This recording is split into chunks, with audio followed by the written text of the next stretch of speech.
CJ Werelman. CJ in Melbourne, Australia. Get a little international flavor now. And I tell you what, he's a senior contributor for InsideArabia.com. I go to InsideArabia.com every day for news and information on North Africa, the Middle East, around the world. They have the best coverage, the best analysis of any digital site on these topics in the U.S. The first thing I do when I get up is go to InsideArabia.com because you get insight there you're not going to get anywhere. And they're based in Washington, D.C., InsideArabia.com. And so we're going to go right to CJ Werelman, senior correspondent. He's in Melbourne, Australia, down under. And I hope Chris from Australia, one of our listeners, is tuned in because this is one of your neighbors here, mate. Anyway, CJ, Happy New Year. Great to have you with us, man. Mate, good to talk to you again, John. And Happy New Year to you, and all the best for what's coming ahead for all of us. Let's go to the state of affairs in Australia right now, and then we'll get to a couple of your pieces in the middle.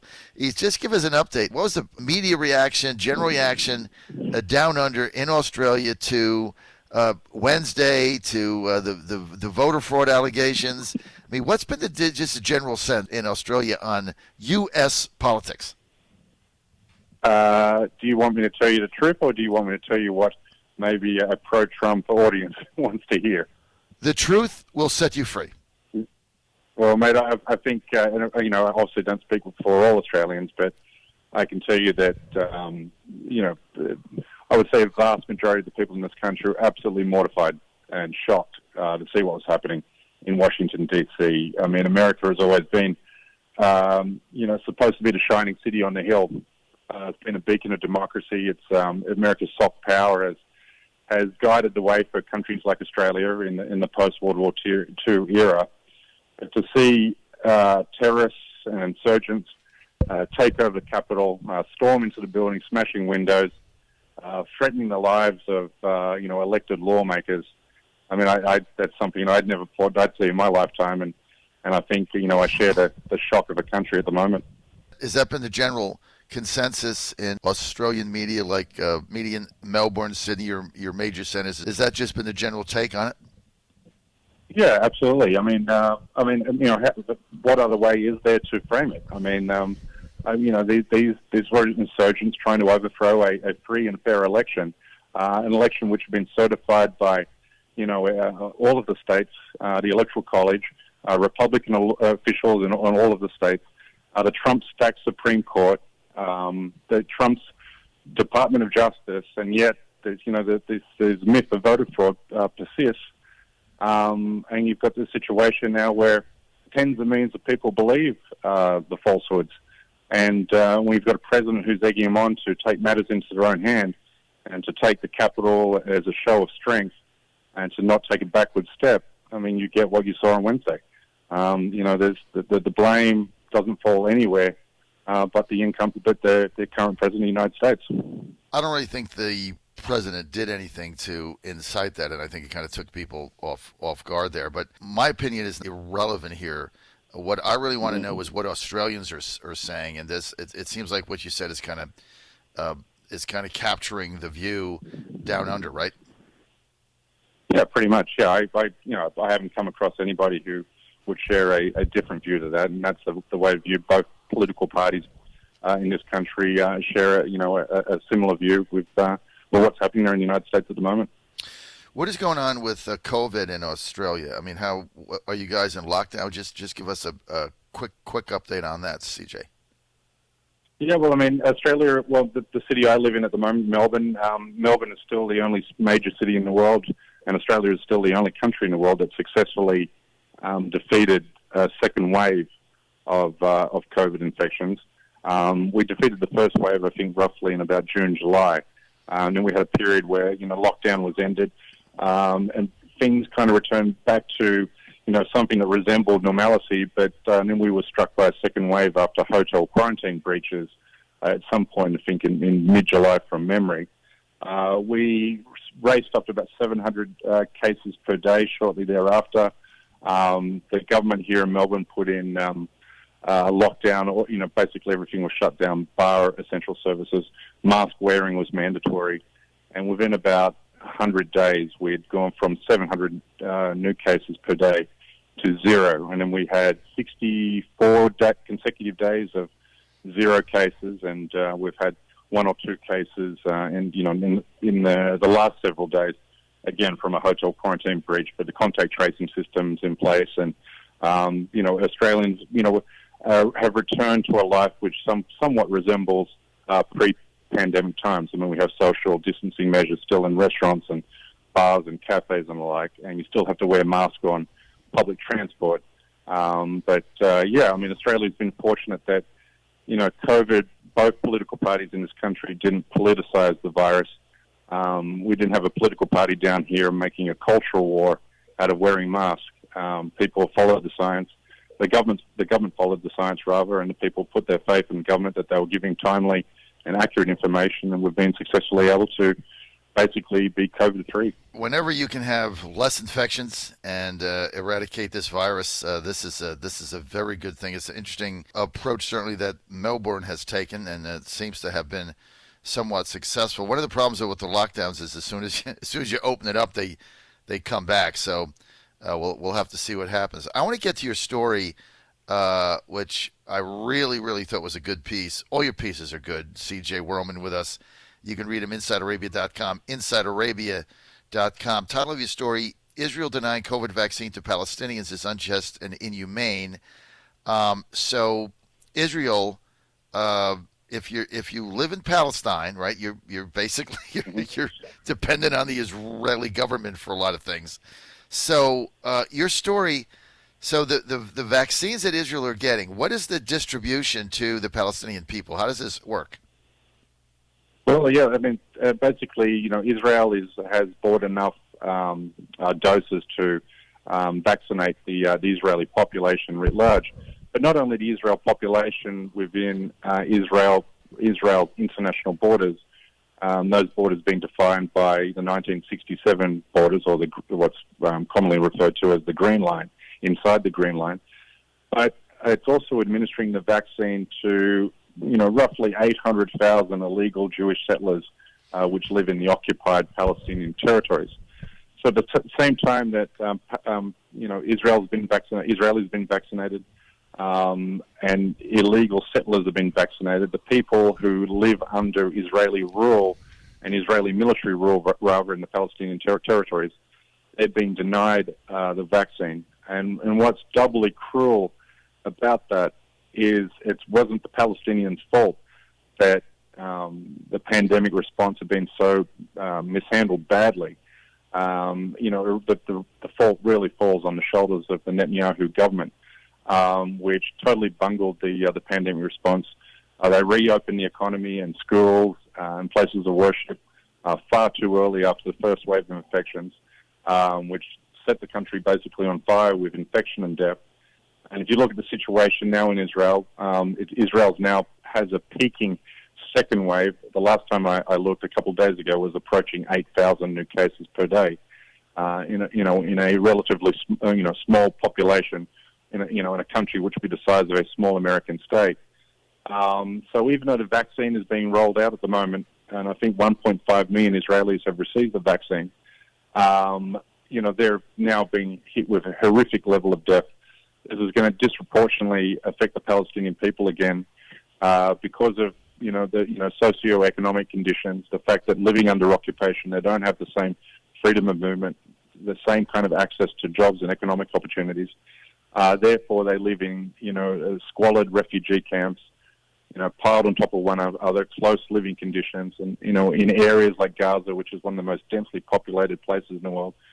You have 2 million Palestinians in Gaza living in basically a 50-kilometer stretch of land. Now, you can only imagine just how quickly a highly contagious virus spreads around in those areas. So, these people are going to be denied vaccine. They're also being denied adequate medical care because Israel, if you look at Gaza, Israel puts one part of its way of trying to pressure Hamas into total submission is by inflicting electricity cuts on Gaza, and it only allows Gazans to have 8 hours electricity per day. So even if they could get the vaccine, even if they had access to the vaccine, the mere fact that you have to refrigerate the vaccine for, in 24-hour periods around the clock, it wouldn't work anyway because the vaccine would go stale and deteriorate and not be, effective anyway. I just don't understand the thinking here of the Netanyahu government. I find this to be appalling and a humanitarian crisis. And, every time I try to get there, every time I try to reconcile just intellectually what they're doing, you get another one of these issues. Basically, in your piece, what you said, and we're with C.J. Werelman, senior correspondent, international correspondent, InsideArabia.com, my source for information on the Middle East and North Africa. InsideArabia.com, C.J. Werelman. One of the things you said, nearly 3 million Palestinians living in the occupied West Bank are going to be denied the vaccine, but they have to watch while Israelis get the vaccine. What is the logic here? What's the thinking of the Netanyahu government? Because remember, they passed a law about the ones they did last year, basically, guaranteeing Palestinians a second-class citizenship for perpetuity. You got Jared Kushner running around trying to get a deal, trying to give him $50 billion with Saudi Arabia, and then you have this. Where's the international pressure here? Can you just open our eyes here? What is the purpose of this? Well, the purpose, cruelty, is the point. That's the point of what the Israeli government is doing. This is what they always do to the Palestinian people. If you look at Gaza, in itself, Israel only allows enough humanitarian aid and food to get into the enclave.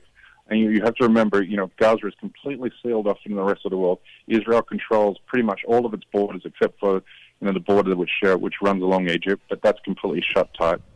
And so Israel only allows enough food and medical aid, only enough for the Palestinians to survive but not thrive. Israel has it down to a point where they control the caloric intake of every Palestinian living in Gaza, and it's only just enough to survive. They don't want the Palestinians to be healthy. They don't want them to thrive. They just want to keep them on the brink of absolute annihilation. And that's the way that they've subjugated the Palestinian people since 1948. This is ongoing ethnic cleansing. There's no other way to put it. But this is, when you look at the West Bank, the Israeli settlements continue to grow. And as they grow, the Palestinians, who are the indigenous population of that territory, are subject to further humiliation, further military rule, and the idea is to make life so unbearable for them that they'll have no other alternative but to self-deport to the refugee camps in Lebanon or Jordan or elsewhere. It's unbelievable. There's no way out of this situation other than a single-state solution. I don't know how you can continue to live under this. And, I was very encouraged about 2 years ago. I thought we were moving in that direction. And then, the Kushner plan, it was, I don't know what that was, some kind of hodgepodge of moving territories around and giving $50 billion. It's got to be a state. These people are living under perpetual occupation. It doesn't matter what government comes in the United States. Biden's not going to change it. Absolutely. It's just not going to change. And I don't understand where the outrage is. Biden is a self-declared Zionist. Therefore, he has self-declared himself as an Israeli nationalist, which by definition means he supports the ethnic cleansing of the Palestinian territories. Look, in your article, this is one of the disturbing things. You were talking about Israelis on the border because there was a time there where the Palestinian people really didn't have the full brunt of COVID because it was so isolated, right? People, you can't get in or out. So they didn't have anywhere near at the beginning the cases that we had. And in your article, you were talking about Israelis that were spitting on their cars in order to spread the virus to them. Is that true? Yep. Absolutely. That's totally verifiable. But that's typical of the kind of cruelty that Israeli settlers carry out against the indigenous Palestinian population in the occupied West Bank on a daily basis. You have to remember that these Israeli settlers enjoy the round-the-clock protection from the Israeli military.